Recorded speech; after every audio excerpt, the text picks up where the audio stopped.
25 फरवरी 2025 कोलकाता के कुमारटोली घाट के पास दो महिलाएं एक बड़े से नीले सूटकेस को लेकर घाट की ओर बढ़ रही थी। तभी एक साइकिल वाले की नजर उन दोनों महिलाओं के ऊपर पड़ता है, क्योंकि उन दोनों महिलाओं के लिए उस बड़े से नीले सूटकेस को खींच पाना मुश्किल हो रहा था। वह व्यक्ति सोचता है कि इन दोनों महिलाओं की मदद करनी चाहिए। जैसे ही वह व्यक्ति उन दोनों महिलाओं के पास पहुंचता है, वह देखता है कि इस बड़े से नीले सूटकेस के ऊपर ब्लड लगा हुआ है। तो वह व्यक्ति पूछता है उन दोनों महिलाओं से कि इस पर ब्लड क्यों लगा हुआ है। उन दोनों महिलाओं ने जवाब दिया कि मेरा कुत्ता मर गया है और इसे इस बैग में भरकर फेंकने के लिए जा रही हूँ। तभी उस व्यक्ति को शक होता है, क्योंकि इतने बड़े बैग और वो भी इतना ज्यादा वजनी, इसमें कुत्ते की लाश तो हो नहीं सकती थी। वह कहता है कि इस बैग को खोल कर दिखाओ, लेकिन वो दोनों महिलाएं बैग खोलने के लिए तैयार ही नहीं थी। ये बातें कई बार वो व्यक्ति बोलता है कि बैग खोल कर दिखाओ, जिससे कि आसपास के जो लोग थे वो ये बातें सुनकर इकट्ठा होना शुरू हो जाते हैं। जब उस बैग को खोला जाता है तो उस बैग में एक महिला के टुकड़ों में कटी हुई लाश मिलती है। तो लोग काफी ज्यादा पैनिक हो जाते हैं, क्योंकि अपने जैसे इंसान को वो भी टुकड़ों में कटे हुए देखना एक भयानक मंजर से कम नहीं होगा।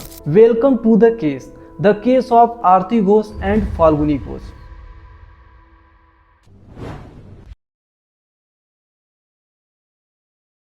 इस केस की शुरुआत होती है कोलकाता के 24 फरगना से, जहां माँ बेटी रहा करती थी। माँ का नाम आरती घोष था, जिनका उम्र 55 वर्ष था, और बेटी का नाम फाल्गुनी घोष था, जिसका उम्र 33 वर्ष था।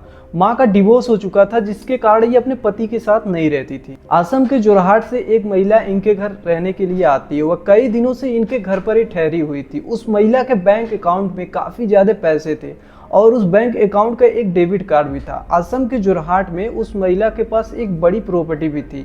उस बड़ी प्रॉपर्टी पर इन दोनों माँ बेटी की नज़र थी। अब वो प्लानिंग बनाते हैं कि इस महिला को मार देंगे और इसके पैसे और प्रॉपर्टी पर कब्जा कर लेंगे। एक दिन वह महिला घर में अकेली थी। वह घर में दोनों आती हैं और उसके हाथों को पकड़कर उसका सिर दीवार पर तब तक मारती हैं जब तक कि उस महिला की मृत्यु नहीं हो गई। ये बात है तकरीबन 23 फरवरी का दिन, रविवार का था। तकरीबन शाम के 4 से 5 बजे के बीच में ये दोनों महिलाएं मिलकर इस काम को अंजाम दी थी। इसके बाद उन दोनों महिलाओं ने दीवार और फर्श को साफ किया। अब वो प्लानिंग बनाती हैं कि इस लाश को कैसे ठिकाने लगाया जाए। पूरे संडे की रात ये दोनों सोचती रहे। अगले दिन सोमवार को इनके दिमाग में एक आइडिया आता है।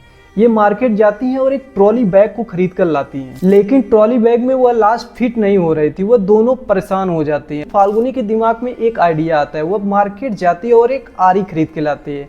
आरी की मदद से ये दोनों मिलकर उस दोनों पैरों को काटती हैं और फिर उसके बाद उन दोनों पैरों को पॉलीथीन में लपेट देती हैं। सबसे पहले उसके शरीर को बैग में रखती हैं और फिर उसके बाद उस पैरों को भी फिट कर देती हैं। अब वो दोनों महिलाएं रात होने का इंतजार करने लगती हैं। जैसे ही रात होता है तो वो बाहर जाकर देखती हैं कि लोगों का आना जाना अब भी लगा हुआ है। उनके मन में एक डर था, अगर वो बैग लेकर बाहर जाएंगी रात के समय तो कोई भी व्यक्ति उनसे पूछ सकता है कि ये बैग लेकर किधर जा रहे हो। तो वो क्या करती हैं, सुबह जाने का फैसला करती हैं। अब वो सुबह होने का इंतजार करती हैं। जैसे ही सुबह होता है तकरीबन 5 बजे वह एक टैक्सी को बुक करती हैं।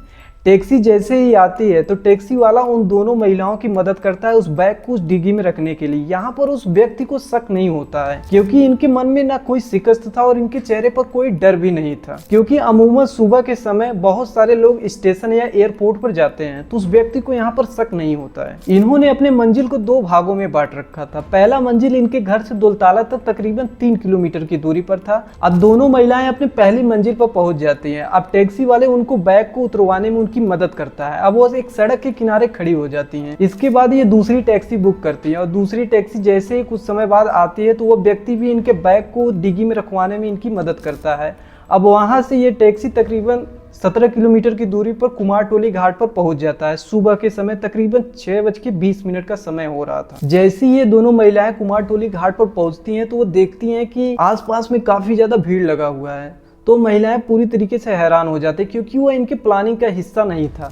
उन्हें लग रहा था कि सुबह के समय तो वैसे कोई भीड़ नहीं होती है, लेकिन उस दिन भीड़ थी। मैं आपको बता दूं तकरीबन 6:10 पर कोलकाता में उस दिन एक भूकंप आया था, जिसके कारण लोग घर से बाहर निकले हुए, जिसके कारण उस सड़क पर काफी ज्यादा भीड़ इकट्ठा हो गई थी। अब दोनों महिलाएं वो बैग को लेकर आगे बढ़ना शुरू कर देती है। तभी एक साइकिल वाले की नजर उन दोनों महिलाओं के ऊपर पड़ती है। वह देखता है कि उन दोनों महिलाओं के लिए वो बैग खींच पाना मुश्किल हो रहा था। वह सोचता है कि इनकी मदद करनी चाहिए। जैसी मदद के लिए वो उनके पास जाता है, वह देखता है कि बैग पर ब्लड लगा हुआ है। वह व्यक्ति पूछता है कि इस पर ब्लड क्यों लगा हुआ है। तो दोनों महिलाएं जवाब देती है कि मेरा कुत्ता मर गया है, उसे इस बैग में भर भरकर फेंकने के लिए जा रही हूँ। लेकिन यहाँ पर उस व्यक्ति को शक होता है क्योंकि इतने बड़े बैग और जिसका वजन भी काफी ज्यादा है, इसमें एक कुत्ते की लाश तो हो नहीं सकती थी। वह व्यक्ति बोलता है कि बैग खोलकर दिखा, लेकिन दोनों महिलाएं बैग खोलने के लिए तैयार ही नहीं थी। देखते ही देखते आसपास की जो भीड़ थी वो इकट्ठा होना शुरू हो जाती है। इत्तेफाक से उसी रास्ते से पुलिस वाला जा रहा था। जब वो भीड़ देखता है तो वह भीड़ की ओर आता है। वह देखता है कि दोनों महिलाओं ने एक बैग पकड़ रखा है और उस बैग में ब्लड लगा हुआ है। वो पुलिस वाला पूछता है कि इस पर ब्लड क्यों लगा हुआ है, तो वही सेम बातें वो महिलाएं उस पुलिस वाले को भी कहती हैं। वो कहती हैं कि मेरा कुत्ता मर गया है और उसे इस बैग में भरकर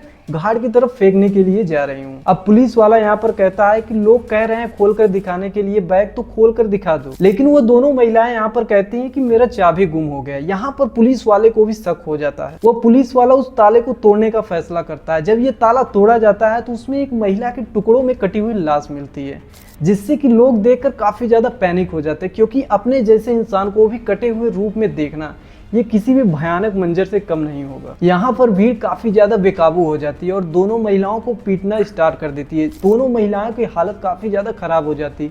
यहाँ से पुलिस वाला उन दोनों महिलाओं को बचाते हुए वैन में बिठाता है और उस बैग को कुछ लोगों की मदद से उस बैग को भी उसी वैन में रख देता है और वह गाड़ी अब सीधे पुलिस स्टेशन में जाती है। जब पुलिस स्टेशन में इन दोनों महिलाओं से पूछताछ की जाती है तो ये दोनों महिलाएं ये सारी चीजें बताती हैं। तो कहते हैं ना, लालच इंसान को अंधा बना देती है। जो रास्ता धन तक जाती है वो कभी न कभी बर्बादी तक भी ले जाती है। तो मिलते हैं अगले वीडियो में। धन्यवाद।